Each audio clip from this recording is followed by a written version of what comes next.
प्यारे भाइयों बहनों, ईश्वर ने हमें इंसान के रूप में पैदा किया है और यदि हम इंसान ही बने रहें तो यह सर्वोत्तम बात होगी, क्योंकि इस संसार में इंसान बनकर के पैदा होना बहुत आसान है, परंतु इंसान बनकर के अपने जीवन को जीना यह काम बहुत ही मुश्किल है। इस संसार में दो तरह की सोच के लोग हैं, देवत्व वाली सोच और दानव वाली सोच। यद्यपि संसार में अधिकांश व्यक्ति देवत्व वाली सोच के हैं और जो देवत्व वाली सोच के व्यक्ति हैं वो अपना पूरा जीवन यदि वो चाहें, यदि वो अपने आप को मजबूत कर लें तो इंसान के रूप में व्यतीत कर सकते हैं। लेकिन इंसान का शरीर प्राप्त करके और देवत्व वाली सोच होने के बावजूद भी अधिकांश देवत्व की सोच वाले इंसान बनने से पिछड़ जाते हैं।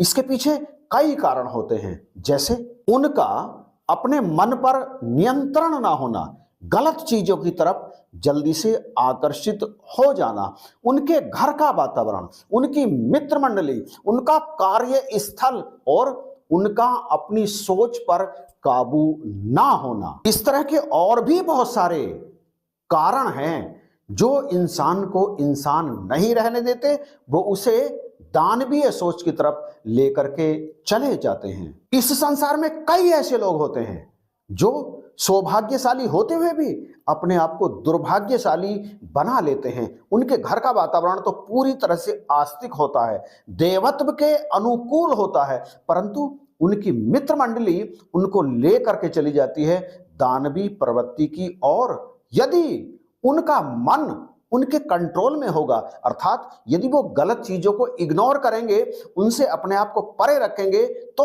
उनकी मित्र मंडली भी उनका अहित नहीं कर सकती। परंतु बावजूद इसके यदि वो अपनी मित्र मंडली के झांसे में आकर, उनकी बातों में आकर, लालच में आकर, किसी दुर्भावना के वशीभूत होकर वो उनके कहे के अनुसार अपना जीवन जीने लगते हैं और घर के वातावरण से तालमेल नहीं बैठाते हैं, तो फिर चाहकर भी वो देवत्व को प्राप्त नहीं कर सकते, वो इंसानियत के स्तर से भी नीचे गिर जाते हैं। दानव कोई ऐसे थोड़ी होते थे कि उनके सिर पर सींग, वो बहुत भयानक या कुछ और इसी तरह के। आज के इंसान के अंदर भी दानव होता है और उसके अंदर देवता भी होता है।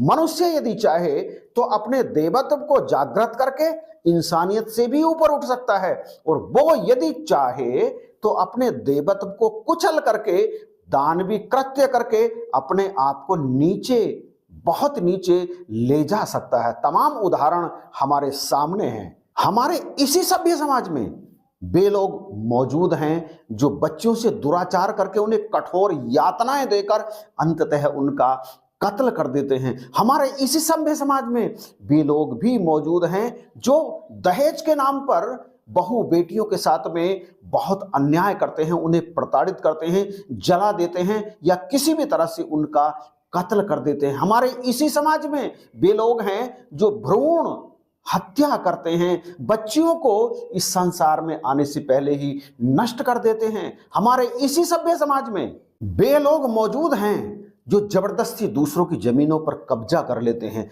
हफ्ते वसूलते हैं, बिना कारण दूसरों को प्रताड़ित करते हैं, बहु बेटियों को उठाकर ले जाते हैं। ऐसे लोगों को आप क्या कहेंगे?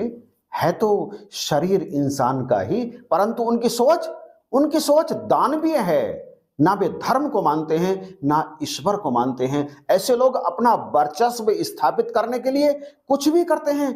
कुछ भी ऐसे लोगों को कभी भी इंसानों की श्रेणी में नहीं रखा जा सकता। ऐसे लोगों के लिए ही दानव शब्द का प्रयोग किया जाता है।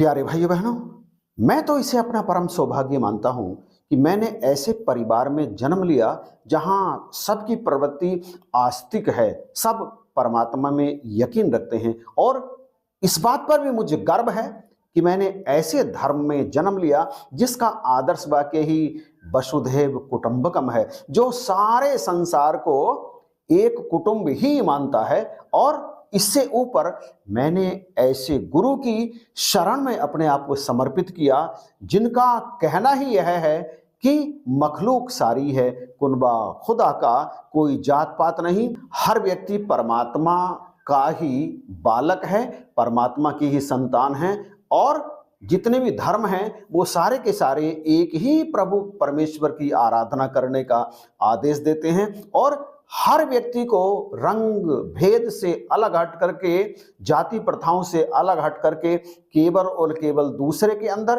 परमात्मा का नूर ही देखना चाहिए। यदि आपको भी ऐसे गुरु की शरण मिली है, ऐसे धर्म में आपका जन्म हुआ है, ऐसे परिवार में आपका जन्म हुआ है और आपके आसपास का परिवेश यदि आपके अनुकूल नहीं है, मतलब आपकी सोच यदि धार्मिक है, आपकी सोच यदि देवत्व वाली है और आपके आसपास के परिवेश में, यानी जहां आपका कार्यस्थल है या जहां आप घूमते हैं या जहां आपकी मित्र मंडली है, वो यदि आपके सोच के अनुसार नहीं है, देवत्व के अनुसार नहीं है, तो आपको बिल्कुल भी घबराने की आवश्यकता नहीं है, किसी से भी नाता तोड़ने की आवश्यकता नहीं है, बस अपने आप को मजबूत बनाने की आवश्यकता है। आप गलत का सदा ही विरोध करें, दूसरे चाहे गलत करते रहें, परंतु आपको सदा उससे बचना होगा, तभी आपके जीवन में शांति आएगी। याद रहे, ये सब काम हम केवल स्वर्ग पाने के लिए नहीं, मोक्ष पाने के लिए नहीं, बल्कि किस लिए करते हैं? ये सब हम काम करें अपने आप को शांत रखने के लिए, अपने घर में सुख लाने के लिए, क्योंकि देवत्व वाली सोच जहां होती है उस घर में सदा ही सुख बरसते हैं, सदा ही शांति रहती है, लड़ाई झगड़े नहीं होते और जहां ये सब होता है वहां सदा आनंद रहता है, सुख रहता है, जीवन की गाड़ी बड़े आराम से वहां चलती रहती है।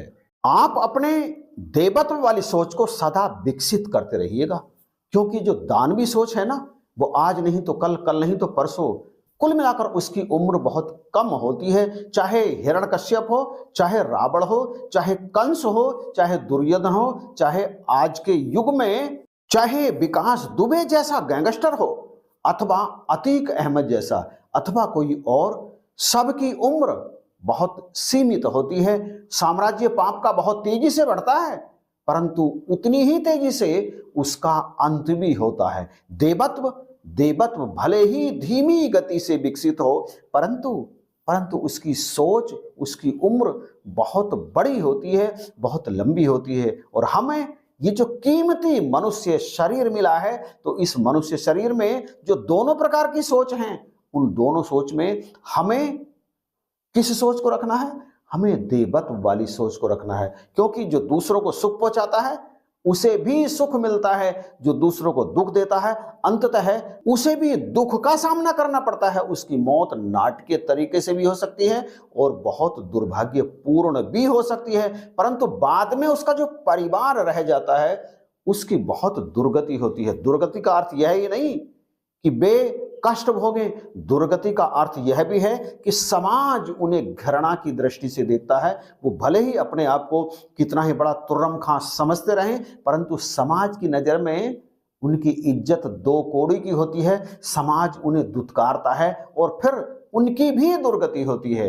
जो देवत्व की सोच रखते हैं वो सदा विकास को प्राप्त होते हैं, समाज सदा उन्हें सम्मान देता है और अंततः इसी देवत्व की सोच के कारण या तो वो स्वर्ग के अधिकारी बनते हैं अथवा अंततः वो मोक्ष को प्राप्त हो जाते हैं। पूर्ण गुरु की शरण उन्हें कभी ना कभी मिल ही जाती है। इसलिए सदा देवत्व का दामन पकड़ के रखिए और वो जो विनाशकारी सोच है उसे अपने आप से निकाल करके बाहर करिए, तभी हम वास्तविक इंसान कहलाने के अधिकारी बनेंगे। इस वीडियो के बारे में आपकी राय का मैं सदा की तरह इंतजार करूंगा।